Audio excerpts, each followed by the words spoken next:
Halo, selamat sore pemirsa. Demikian tadi berita pilihan iNews Sore yang akan menemani selama 2 jam ke depan bersama saya Aprilia Putri. Dan saya Abraham Silaban. Kita awali iNews Sore hari ini dengan informasi para petani di Tuban, Jawa Timur mengadang truk pupuk dan membongkar muatannya. Mereka mengaku semakin sulit untuk mendapatkan pupuk bersubsidi.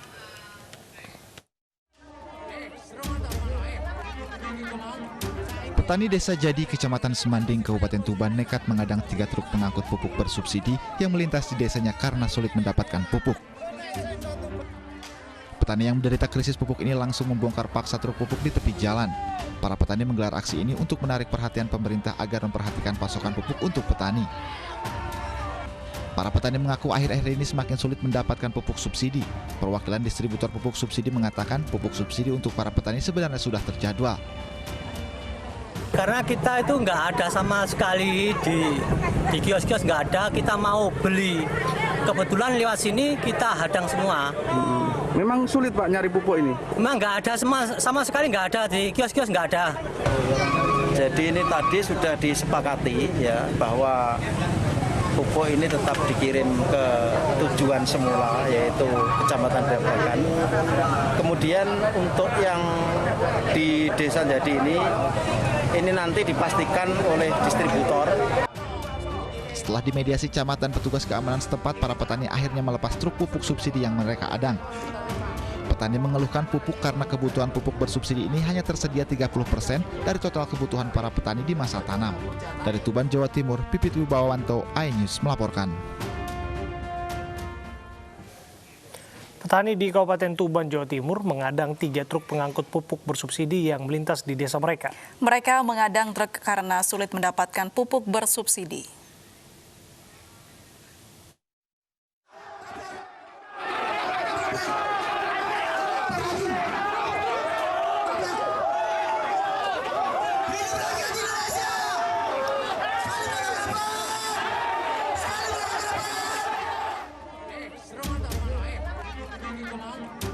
Petani Desa Jadi, Kecamatan Semanding, Kabupaten Tuban nekat mengadang 3 truk pengangkut pupuk bersubsidi yang melintas di desanya karena sulit mendapatkan pupuk.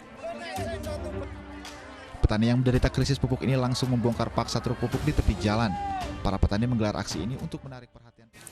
Ya, kami mohon maaf pemirsa, kami akan langsung hadirkan informasi mengenai unjuk rasa ormas di depan kantor Wali Kota Jakarta Timur berakhir ricuh. Massa menuntut bertemu Wali Kota terkait proyek pembangunan rumah.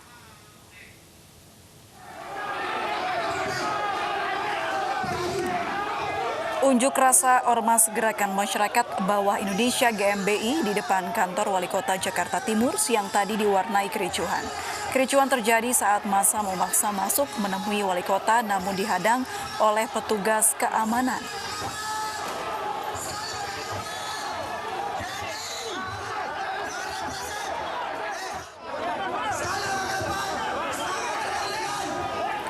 Permintaan massa tidak diindahkan petugas, massa nekat merangsek masuk ke halaman kantor Wali Kota. Massa menuntut bertemu Wali Kota Jakarta Timur Muhammad Anwar terkait pembangunan perumahan di kawasan Cakung Timur. Akibat aksi saling dorong, salah satu anggota ormas mengaku mengalami kekerasan saat diamankan petugas keamanan. Saya dipukul oleh Pamdal. Dan kata-kata saya ini saya bertanggung jawabkan. Siap gitu. Kita proses. Jawab kata ini. Depan aparat kepolisian, depan petugas dari Wali Kota Jakarta Timur. Perhatikan ya kata-kata saya. Massa protes karena pembangunan perumahan berdampak pada lingkungan. Selain itu, warga sekitar yang tergusur oleh pembangunan perumahan belum mendapatkan uang kompensasi yang sesuai. Dalam aksinya, massa juga memblokade satu ruas jalan dan mengakibatkan arus lalu lintas terganggu hingga menyebabkan kemacetan.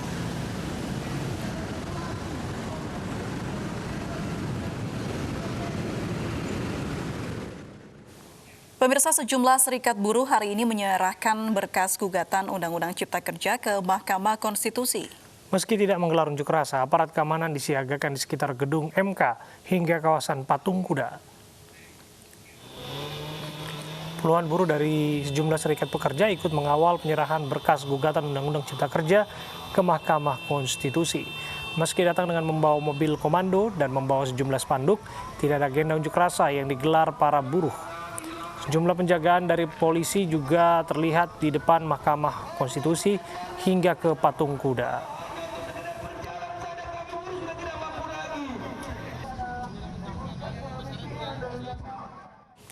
Perwakilan Konfederasi Serikat Buruh seluruh Indonesia menyerahkan berkas gugatan Undang-Undang Cipta Kerja ke Mahkamah Konstitusi. Namun niat para buruh tertahan oleh polisi di kawasan Patung Kuda.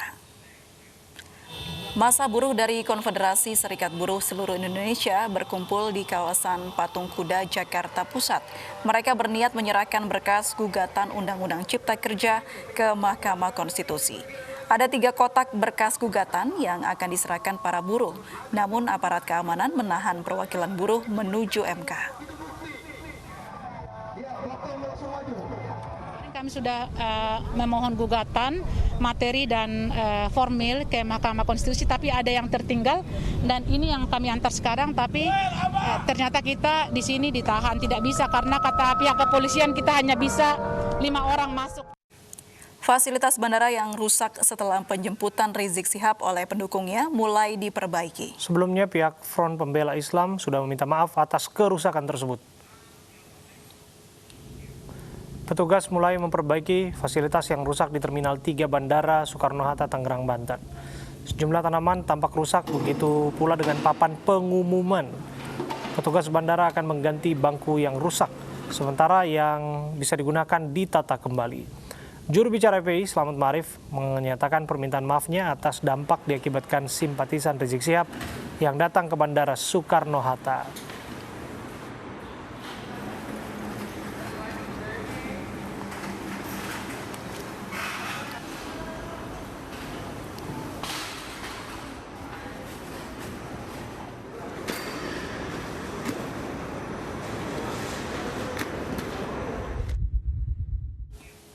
Gubernur DKI Jakarta Anies Baswedan bertemu dengan Imam Besar Front Pembela Islam Rizik Syihab Selasa malam. Pertemuan tersebut membahas mengenai pernikahan putri keempat Rizik yang akan digelar pada 14 November mendatang.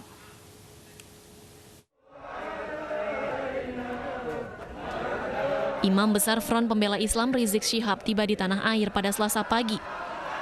Ia disambut para simpatisan mulai dari Bandara Soekarno-Hatta hingga di kediamannya di Petamburan 3, Jakarta Pusat. Gubernur DKI Jakarta Anies Baswedan juga bertemu Rizik Syihab pada Selasa malam. Hal ini diketahui dari unggahan Twitter Front Pembela Islam. Momen pertemuan Rizik Syihab dan Gubernur DKI Jakarta ini juga diunggah di akun Instagram Tengku Zulkarnain. Dalam unggahannya, Tengku Zulkarnain menulis mengenai persahabatan.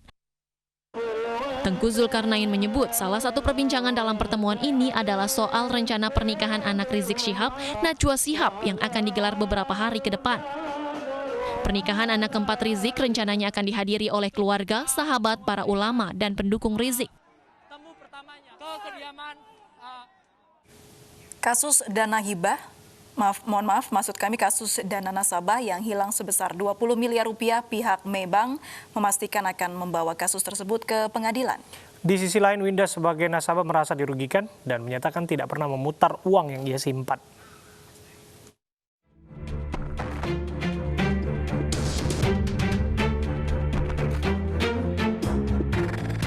Hilangnya dana nasabah Maybank sebesar 22 miliar rupiah terus bergulir.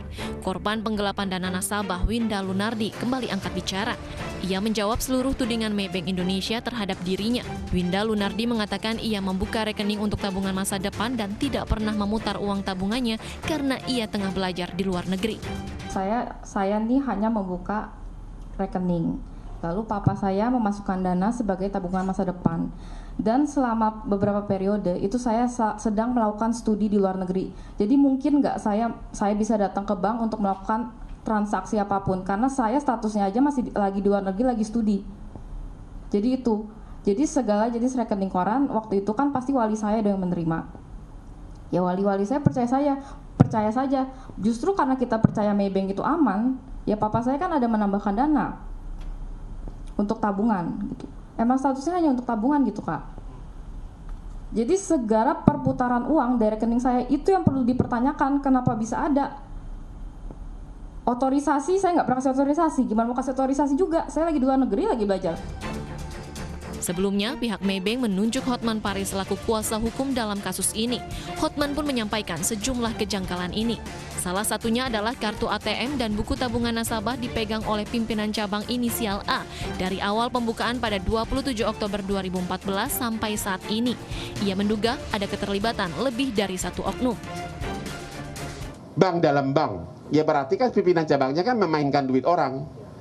Itulah harusnya yang saya bilang tadi, semua orang yang terima uang ini, ya, yang ada di sini ada 6 atau berapa nih?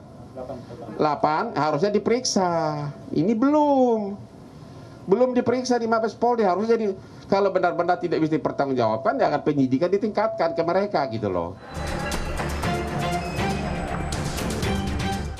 Winda Wulandari melaporkan kasus ini ke Bareskrim Mabes Polri pada Kamis lalu. Winda melaporkan tabungan 20 miliar di Maybank hilang. Uang itu disimpan dalam 2 rekening terpisah dengan rincian 15 dan 5 miliar rupiah. Sedangkan Ketua Pengurus Harian Yayasan Lembaga Konsumen Indonesia YLKI, Tulus Abadi menyebut kasus tersebut menjadi catatan buruk dan dapat merusak kepercayaan masyarakat pada bank. Ketika kita berinteraksi dengan bank, itu kan pada dasarnya bisnis trust, ya, kepercayaan. Ya, karena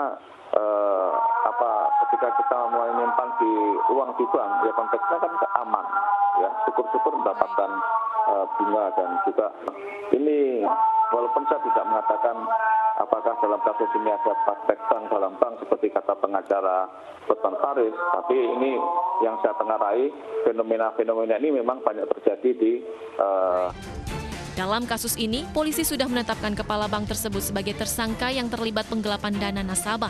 Tersangka terancam pasal pelanggaran perbankan dan tindak pidana pencucian uang dengan ancaman hukuman 8 hingga 20 tahun penjara.